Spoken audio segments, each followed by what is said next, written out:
Belakangan nama pengusaha Yusuf Hamka mencuat usai mengaku diutangi pemerintah hingga 800 miliar rupiah. Adapun utang 800 miliar rupiah itu sudah berlangsung sejak tahun 1998 dan hingga kini belum juga dibayarkan pemerintah kepada perusahaan jalan tol PT Citra Marga Nusapala Persada Tbk atau CMNP. Lalu siapakah sosok Yusuf Hamka?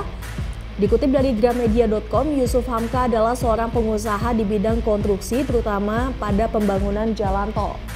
Pria keturunan Tionghoa itu merupakan pemegang saham mayoritas di PT Citra Marga Nusapala Persada yang mengoperasikan sejumlah jalan tol besar di Indonesia. Nama Yusuf Hamka kerap kali disebut warganet sebagai sosok crazy rich sejatinya. Kekayaan Yusuf Hamka yang banyak tetapi tetap tidak membuat ia suka pamer di sosial media. Dengan kekayaan yang cukup banyak, Yusuf Hamka selalu menampilkan kesederhanaan. Yusuf Hamka memiliki moto yang ditulisnya di media sosial, yakni banyak duit, jangan sombong, gak banyak duit, jangan bohong, gak punya duit, jangan nyolong. Yusuf Hamka memiliki nama lengkap bernama Muhammad Yusuf Hamka atau dikenal juga dengan nama Babah Alun. Yusuf Hamka adalah pria kelahiran 5 Desember tahun 1957 di Jakarta. Yusuf Hamka juga pernah menjadi bendahara tim kampanye nasional Presiden Joko Widodo dan Ma'ruf Amin pada pemilu tahun 2019. Yusuf juga pernah menjadi staf khusus Menteri Sosial Gumiwang Kartasasmita. Yusuf Hamka merupakan seorang mu'alaf. Ia memeluk agama Islam ketika bertemu Buya Hamka di umur 23 tahun pada tahun 1981. Waktu itu Yusuf Hamka melihat ada orang Islam dan disyahadatkan di Masjid Al-Azhar. Lalu Babah Alun langsung ke sana bertemu dengan Ustadz Zaini yang merupakan sekretaris Masjid Agung Al-Azhar dan menyatakan niatnya untuk masuk Islam.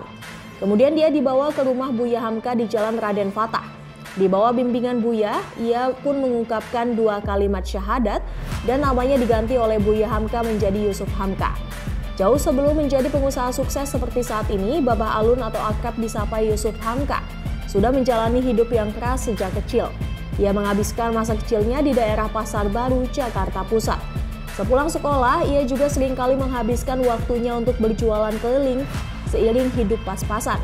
Semua jenis makanan mulai es mambo sampai dengan kacang-kacangan yang dibungkus menggunakan plastik pernah dijualnya di sekitar Masjid Istiqlal. Pendapatannya dari jualan keliling berkisar Rp100.000. Kemudian beranjak dewasa, Yusuf Hamka bisa menyelesaikan kuliah di Fakultas Kedokteran Universitas Trisakti, Bisnis Administrasi Columbia College, Kanada, hingga Administrasi Negara FISIP Universitas Jayabaya.